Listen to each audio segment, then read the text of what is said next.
I'm Ms. Fairchild from Trentline Academy. Today we're talking about space exploration, and space exploration has been part of our way of life for at least the last 60, 70 years. And many years before that, scientists collaborated on ways to go into outer space. And there's still so many things that we need to learn about. But a few things we need to know about just because it's good to know what's in our atmosphere and what's going on around us. I wanted to talk to you today about meteors.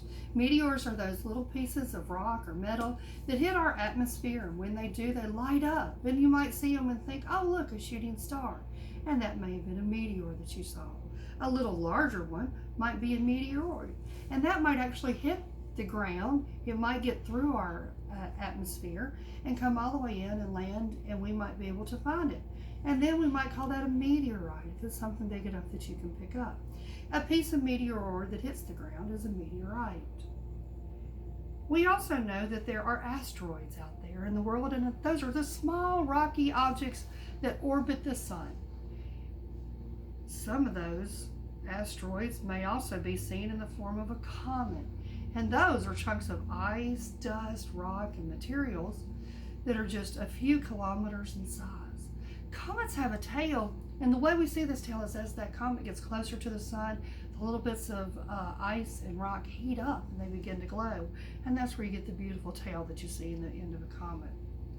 Now, we also have something in our solar system called a moon, and the moon is fascinating because it gets hit by all these little meteors and asteroids and things going out in space, and it makes marks on our moon's surface, and these are craters. And you can see some of them by just looking up into the sky. You can see where it has dark and light patches, and these craters stay there whenever they get hit by an asteroid or a meteorite, because there is no gravity and there's no wind to change what's happened on the moon, so the patterns stay the same.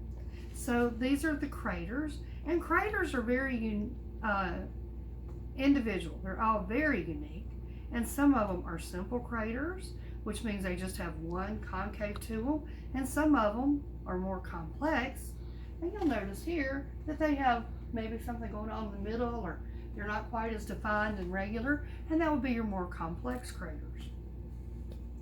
Space exploration takes us just not only to the moon, it takes us far beyond. The first place scientists want to send the next human being is going to be to Mars. Your generation will probably get to see that. The next thing they want to do is go further into our solar system and then way beyond into the galaxies that lay beyond that. The first rockets that took people into space were the Apollo rocket program, and then they made it more sophisticated and they made space shuttles that could actually return to Earth. They have all sorts of probes that are out there now looking at what's out in the solar system and out into the galaxies beyond. They have people that are always in rotation around the Earth on our International Space Station doing testing and watching for what's going on around us now. The future of space exploration is undefined. We don't know what's going to be next, and we hope that y'all all will continue to be curious and want to know so that we can know what's part of this great big world that we live in. Have a great day.